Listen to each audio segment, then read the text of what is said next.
Hi there, we have a new toy to play with.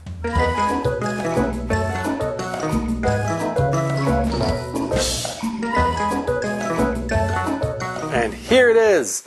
This is an English wheel. Pretty sweet. My dad got it for me for Christmas, and I have not made a video about it yet, although you may have seen it in the background, because why wouldn't I put this together immediately and start playing with it? Basically, this works as a sheet metal tool. By adding some stretch, you can also planish with it. And it's not quite the same as like the shrinker stretcher over there with the lever.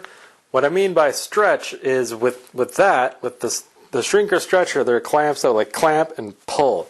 This does it kind of more by squishing it. So if you have a piece of sheet and you squish, the sheet inside gets pushed thinner and the extra stuff squeezes out. It's kind of like forging. If you take a big chunk and you hammer the crap out of it in the middle, well, that middle part's going to get thinner, right? But the outside of that piece is going to spread out. So that's kind of how this works. It squeezes it out. It does that with there's a flat wheel up here, and this wheel down here has a crown to it. So right where that kind of hits, there's a lot of squish happening there. And you roll the sheet back and forth. I'm sure you've seen people doing it. And as they roll around, it gets these nice, beautiful domes in it. And we're going to try that today with this sheet. Sharpie, here it is. Okay, so the more you roll, you see I kind of put tracks here. The more you roll, the more kind of stretch you get. So what we're going to do, you've probably seen videos if you've looked into this. I'm going to take a section like this and roll it back and forth, back and forth, back and forth. Really close tracks, you know? Then I'm going to flip it 90 degrees and roll it the other way, back and forth, back and forth, back and forth. And then I'm going to do that again in a smaller square. You know, back and forth that way, back and forth this way, smaller square, back and forth this way, back and forth that way, smaller square. You get the idea. The point is we want the middle to be the most arched and the arch to kind of decrease as it goes out. And the reason we do it back and forth this way and back and forth this way is because you don't quite get an even stretch. Looking at this, remember this is crowned. Well, it stretches some to the sides and it also squeezes some kind of forward back. So you get some arch this way and some arch that way. So you don't get a curve, you get a dome. And you get more curve right to left and less front to back. So the way to even that out is you go in one direction, then you go 90 degrees in that direction, then you have an even arch. And that's what I'm going for in this case, even. If you're happy with it not being as even, you can go more in one direction than perpendicular. You know, you don't have to balance it. And the more you repeat this process over and over and over and over, the more arched you get. So it's a pretty slow going kind of thing, but there is a way to speed it up, and we'll get to that if and when I get really bored and or cold, because it's cold out here. Then we'll do the speed up process. All right, it's got a little thingy down here to crank that you can't see, and I've been told by some videos that it's a common newbie mistake to just tighten the crap out of it. So I'm not going to do that. I'm just going to spin it until the wheels touch and apply no more tension and see how that works. Hope it goes well. There we go. Gonna go back. Let's see. Back. No. Oh no. There we go. Okay. Gonna go back and forth. Nice and slow because I don't want to pinch my fingers in this thing. So you might be asking me, what am I making? This sheet has three purposes. The first purpose, the first reason I'm doing this, I'm making a thinly veiled excuse to play with an English wheel. That's what this primarily is. Secondarily, English wheeling requires some practice, or so I've been told, so I am practicing. Some people seem to think you get a tool, and then, hey, you have a tool, now I can make things. Well, no, you got to learn how to use the tool first. So that's what I'm doing. English wheeling especially is a pretty high skill level kind of tool, and I, of course, lack the experience to utilize it fully. All right, now we're going to flip it 90, and I'm going to go back and forth once, just like I did going that other way. So that's the second part, the experience. And the third thing, I want to use this, the arched part, or the arched form, as what is called a drape and or slump mold for making things out of pottery. Yes, yes, I am still using that pottery wheel I made just recently. And the kilns. Someone asked in that update video, hey, you forgot to mention those huge octagonal kilns in the background. Well, first of all, it's not an octagon. It's some more than octagon shape.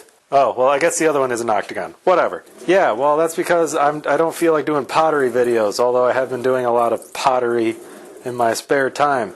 That's because, I don't know if you've been watching the weather lately, I live in Wisconsin, and we had a recent freakishly cold spell for winter in Wisconsin. So let that sink in. It's Wisconsin, and it was colder than usual. Yeah, that was just freaking cold. It was like one day I woke up and like it's 31 below zero, and I'm in southern Wisconsin. That's not normal. Well, I fixed my heater, obviously, that garage heater. It had the light fixture fall on it. I fixed the heater, and it didn't keep the garage very warm because my garage door doesn't seal very good this winter. I think the ice was getting to it. Okay. See, it was flat. Now it's oil canning like mad. Is that progress? I don't know, but let's keep going. This poses a weird framing challenge. The tool is so big. But yeah, the door doesn't seal very good anymore. The heater kept it. I left the heater on, and it kept the inside of the garage above freezing, so it kept it at like 45 degrees-ish or so. And I suppose 45 degrees is still 75 degrees warmer than it was that one morning when I took that measurement. So a 75 degree temperature rise with a door that doesn't shut. That's not bad. That is not bad at all. Whoop, flip. So as you can imagine, I wasn't out here very much during that whole spell.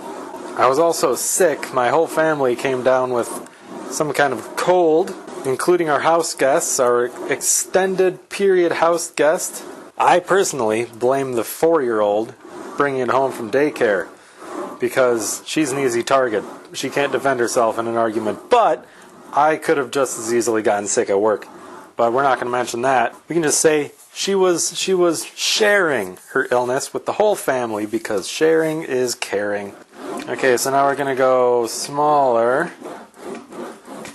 In the middle here, whoa, I don't have this thing bolted down. Potentially a bad thing, but I want to build like a stand for it so it's not in my workbench all the time. I do not have the pattern right. There's some people you see do these things, they're just whipping it around super quick.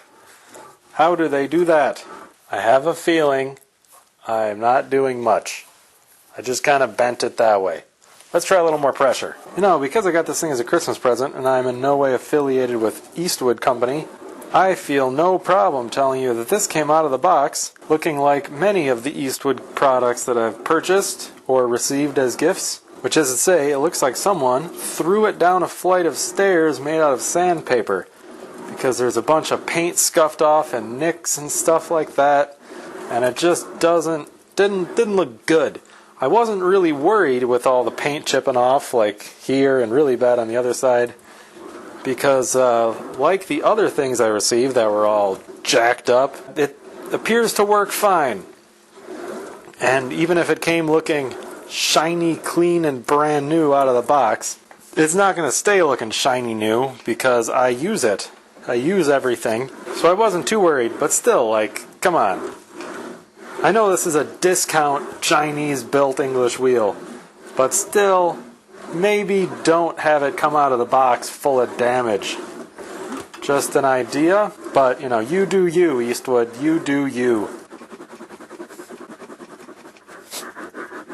Okay, it's getting some arch. It's still quite oil canny, but I'm sure that's just due to my incompetence. It's raised it up, you know, it's doing its thing. See, if I flatten all the 4 edges, it's raised up. And since it's bent in 3 dimensions, know, it's got bend in multiple planes. It's incredibly stiff, you know, which is great. That's why every panel in a car is arched even subtly, you know, otherwise it'll just be flopping in the wind when you're driving along. But anyways, I went off topic to a useful topic. That's a first. Remember I said I was going to get bored? Yeah, that's happening now. Sandbag, mallet, and engage. You know what? That's really loud. This'll help. Alright, let's see what that gives us. So what I did there is add some more stretch to the metal. And now, with a little less pressure, let's see if I can roll them out. This is like a planishing action that supposedly these can do. So I added the stretch, don't even know if you can hear me, added the stretch with the mallet.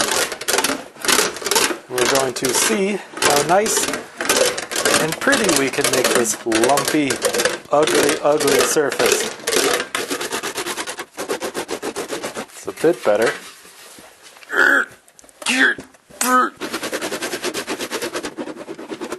Well, as ugly and as nasty as that looks, it is undeniably more crowned than it was. Man, the oil canning. That's bad. I imagine it's something to do with, like, these sides. These look like these need to be shrunk or something, or I need to do more stretching here, because this is the most stretched part. You know, it's whatever it is, this is not sitting smoothly. It probably needs some more planishing. If you have any tips, let me know. But it is working. It undeniably English wheeled this piece of metal.